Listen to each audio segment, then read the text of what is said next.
Hello everybody, welcome to the advanced section. Today we're going to start on the Johnny Smith Guitar Method book, and this is more theory and just kind of organization as far as your chords and everything go. And you can see that this book here, it's a pretty thick book. I've gone through this thing a couple times in my life. It's like, takes like about a year to go through it, but there's like a lot of good information in this book, and I don't have the cover for it, but it's called the Johnny Smith Guitar Method or something to that effect. And again, so you're in the advanced section. This is kind of not so much a lesson, so to speak, but it's just how to structure your chords. And I really like this book. Now there are some bad reviews on it. You know how reviews are; they run the gamut. But one person was even saying that it wasn't even written by Johnny Smith; that it was actually written by Mel Bay, and that they were just able to put his name on it. So I really don't care about that. The Mel Bay, their guitar books are some of the best. The Mel Bay Modern Guitar Method, I think, in all the years I've been teaching, that's probably one of the best teaching books I've ever had. And that even, comparable to piano books and all that kind of stuff. But this book has helped me tremendously. So if you're a more advanced player, I will warn you, if you buy this book, it can be very confusing. I remember when I first started on it, some of the diagrams, the way it's written is very confusing. And I remember a few times when I would restart the book, I would have to like get back in there and put my nose to the grindstone and think, what the heck are they thinking? How does this work again? Because it can be confusing. But I don't think you're necessarily going to need this book. I mean, if you buy it, it's around $30, or I think they have another version where they've broken this into 2 books. So what I'm going to do is I'm just going to show you the exercises in each lesson. So I don't think the lessons will be that long. It'll just be like little tidbits of information and just chords for you to work through. But if you take the time to do this, I will promise you it really does help a lot. And I can say that anytime that I'm working on a song and trying to figure stuff out, working on a lead or a chord, this foundational method has always just helped me tremendously. And like I said, it can be grueling. It's not for the faint of heart. This is a pretty good method, and it will improve your playing a lot too. So first off, the big negative about this book, I think that most people will complain about, and it confused me at first too, is that Johnny Smith, his whole thing, which is really the truth, is that the guitar should be written in both clefs. The guitar is not just a treble clef instrument. And so if you're a guitar player and you're just playing treble clef all your life, it's pretty strange at first, and I can admit it was for me too. I had to write all the notes in the bass clef, and that was before I was playing piano and understood bass clef. So again, don't worry about that too much, because I'm just going to show you the exercises, and then I'm going to do part of this book and see if it ends up helping my students. I don't know how far I'm going to go with it, but I'm going to just start on my book. It's page 7. I wish I had the cover. I've worn this book out so much I've lost the cover and half the index, and maybe it'll show up somewhere. So first off, just to kind of get the bass clef and treble clef thing straightened out, this right here is actually middle C on the piano, okay? And here I'm going to go over to the piano and play middle C for you so you can hear. Okay, so that's middle C. So then if you think of the treble clef, middle C is right at the very bottom of the treble clef with the line through it, okay? So going from here, you're going to B, which is the top line of the bass clef. When you get to this C here, this is like on the bass clef, this is the C below middle C, which is down here. Okay, So that's kind of Johnny Smith's whole theory behind the guitar being a bass clef instrument, and why he puts like a lot of the stuff in the bass clef. But not to worry about that, because this book really isn't so much about note reading anyways, okay? But it's kind of good to know that, because it's just really strange on the guitar, you know, that the middle C is, you know, up here. You know, you would really think this is middle C down here, but it's not, okay? And then on the bass clef, if you keep going down, so this is the C below middle C, and then here's the B, the A, the G, F, and then E on the piano is way down here. Okay, if you go all the way back to middle C, here's the first E below middle C, which is here. And then our low string on the guitar is like 2 octaves below middle C, basically, or roughly 2 octaves below it. So anyways, so that's kind of an interesting little thing to understand. Interesting tidbit, I should say. Okay, so what makes this method interesting is that the way the Johnny Smith approach is that the root note determines the chord, and he goes on to say that's been a source of a lot of confusion as far as, you know, figuring out chords and whatnot. So and he has an example, so that's going to be the beginning of our lesson, okay, is that how the root note determines the chord, okay? So he starts off using a C ninth chord, which is going to be this shape here, okay? So there's your C ninth chord. Okay, so on a C9, if you have the root note, and again he has this in bass clef, so if you're looking at your book, you know, you have to know that the root note right here, this is bass clef, this is the C below middle C. Okay, so since that's C, this is the root note. There's your ninth chord. 1, 2, 3, 4, 5, 6, 7. Remember, 7th chord is a flatted 7th. Okay, and then we have our 9th. So that's the C ninth. Remember, 9th chord has to have a 7th underlying it. 1, 2, 3, 4, 5, 6, 7, 8, 9. So here's your C, your 3rd, your flatted 7th, and your 9th. Okay, so that's the 9th chord. Okay, now also,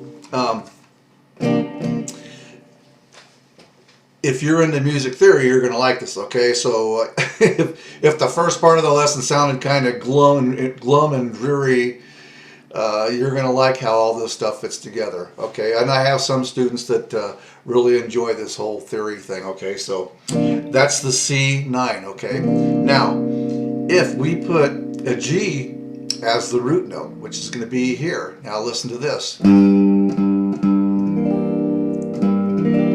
This is a G minor 6th now. So just by moving one finger, you get a G minor 6th. So let's look at this. Why is this a G minor 6th? Okay, well, first of all, you probably know that this, if you've been taking lessons with me, you know that this is a G minor 7th.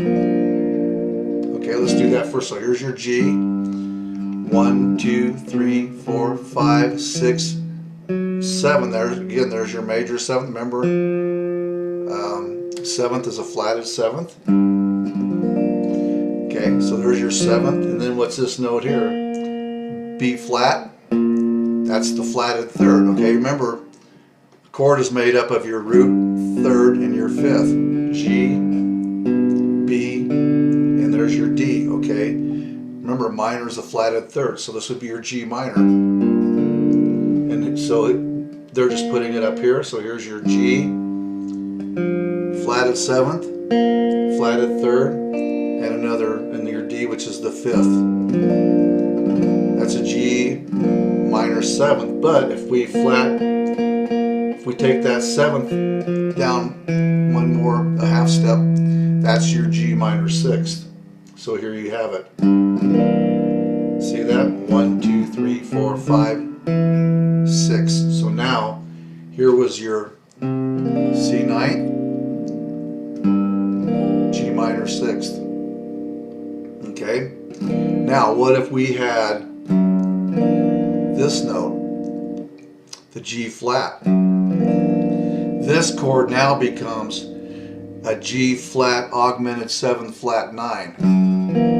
Okay, so let's look at this. How is this a G flat augmented 7th flat 9?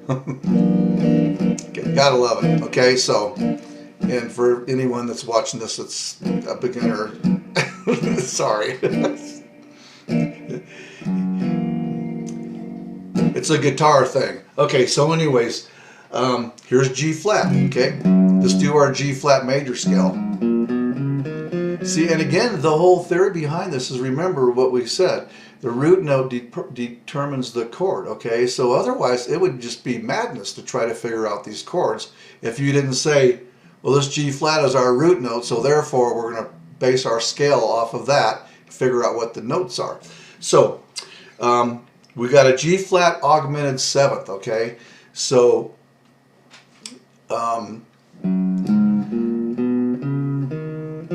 there's your 7th, right? So G flat, we got the G flat augmented. Kind of backtracking here a little bit. What is an augmented chord? An augmented chord is a raised 5, okay? So 1, 2, 3, 4, 5. Okay, that's your 5 right there, which is a C sharp or a D flat. So a D is going to be your augmented 5th. Okay, so you've got a G, we've got a D. If we go back here to this shape here, well, there's your D right here in that chord. Okay, that's your augmented 5th. Okay, here's your flatted 7. 1, 2, 3, 4, 5, 6, 7. There's your major 7th. You flat it. That's your flatted 7th. So we've got G, flatted 7th. What is this note here? You got a B flat, which is the 3rd. And then here's your augmented 5th. And we have a G. So the G is the flat 9, because here's your G, 1, 2, G flat, 1, 2, 3, 4, 5, 6, 7, 8, 9, okay? See that? It's your A flat, that's your 9 right there. If we flat it, there's your G, so that creates the chord he's talking about, okay? So let's do it. So you got your G flat, okay, your 7th, your 3rd, your augmented 5th, your flat 9. Okay, so that creates that chord. Okay, so now let's go back again. So if we have a B flat on the bass, this ends up being a B flat 6 flat 5. And I promise you this gets a little bit easier after this. This is just kind of the introduction of the book to just kind of see what he's doing. Then after that we're going to start getting into chord shapes and little practice routines, okay? So you could probably even skip this, but I just personally, I just find this stuff kind of fascinating. It's cool to know. I mean, if you can do this, you can almost build any chord on your own. Okay, so let's take this one apart. B flat 6 flat 5. Okay, well, because here's a B flat. You've seen this chord before. And here's your 6th right here.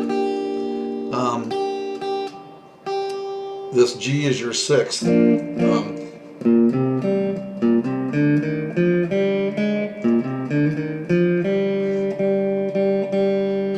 See that? 1, 2, 3, 4, 5, 6.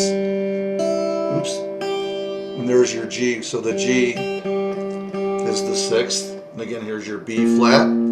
So this is your B flat. This is your 5th. So remember, we had a B flat 6 flat 5. Well, if this is the 5th, this is your flat 5. Okay. So then we're back into our chord here. So here's your B flat, your flat 5. You have your B flat, your flat 5, another B flat, third, which is D, and then there's your sixth. B flat 6 flat 5, okay? But you can see that that's what ends up happening when you just move the bass around, okay?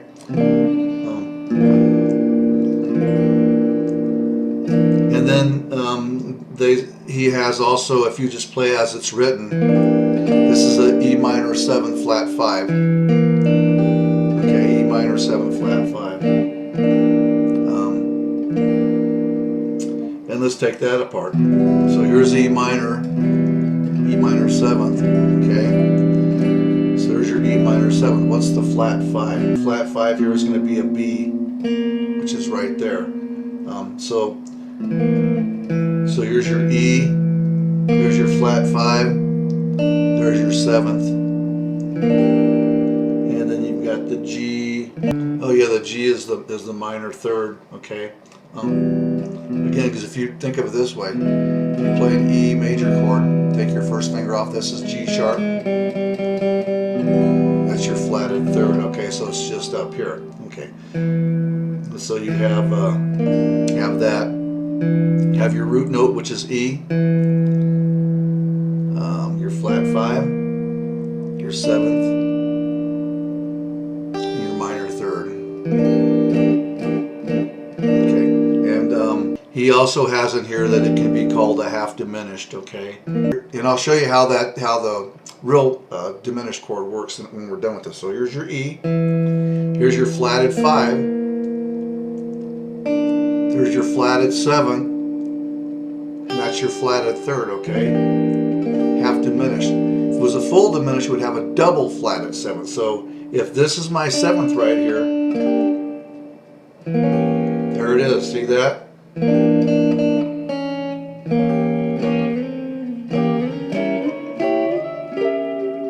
Okay, so then that makes it a full diminished, okay?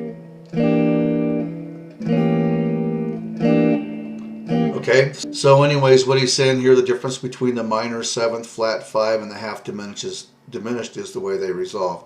For example, the E minor 7th flat 5 would resolve to the 4/7. Okay, so this right here is going to resolve to an A7, which does sound cool.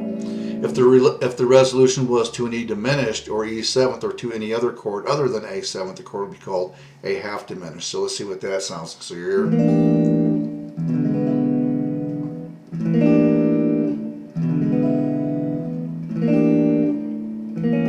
And let's see. It says the important thing is the fact that each one of these chords would resolve in a different way. And then let's continue this little paragraph. So he says the C ninth would most likely resolve to F. Okay.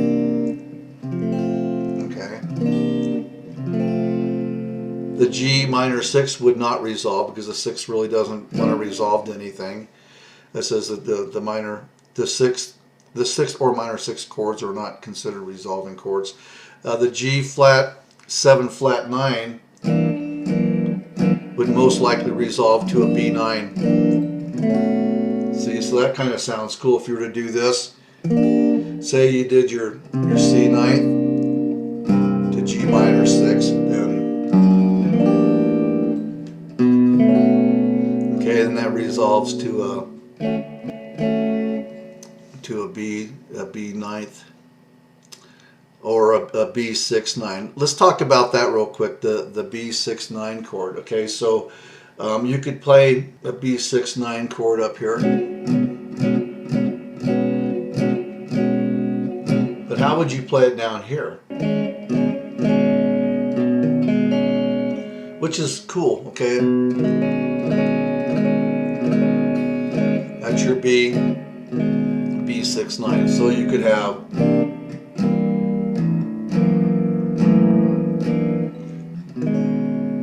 let's see, so that sounds pretty cool.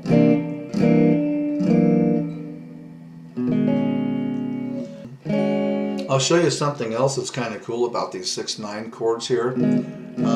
If you play a G6/9 here, So this is rooted off your G string, okay?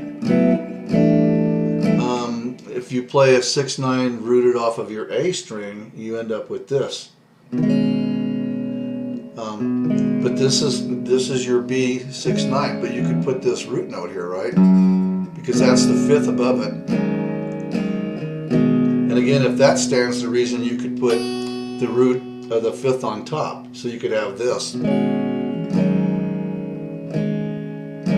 But here's the weird thing, look at this. If you play B flat 6/9, if we just put the fifth up here and add this fifth back on top, go up one fret, there's your G6/9 chord again.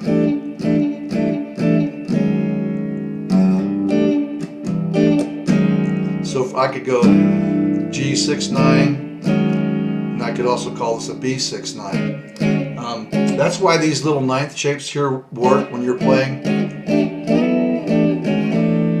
You know, when you're doing some jazzy stuff.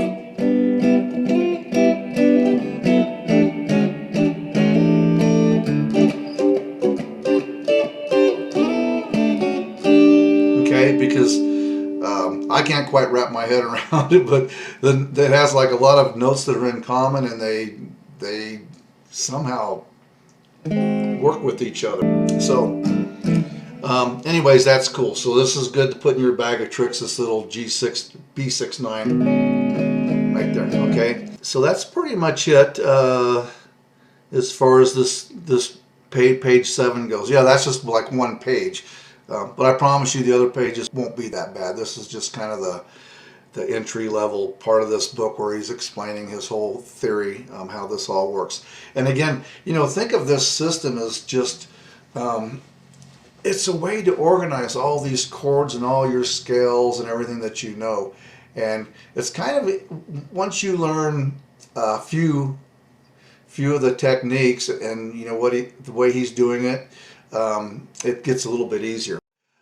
Play around with that, look at those shapes, and if you buy the book, you know, that will help you tremendously without having to do it on your own, okay? So, and again, I don't even know if the new book, if the new book that they came out with, if it's, if the pages even have the same numbers or not, if they just simply duplicated it and put a new cover on it. But the next lesson, we're going to dive right into to look at how he structures the major and minor chords, and that's pretty fascinating how that works. So anyways, folks, I sure appreciate you dropping by, and I hope you made it through this advanced lesson. There's more to come. I hope you have a wonderful day, and hopefully, if this didn't totally scare you away, I hope to see you on the next one. Okay, have a wonderful day. Bye-bye.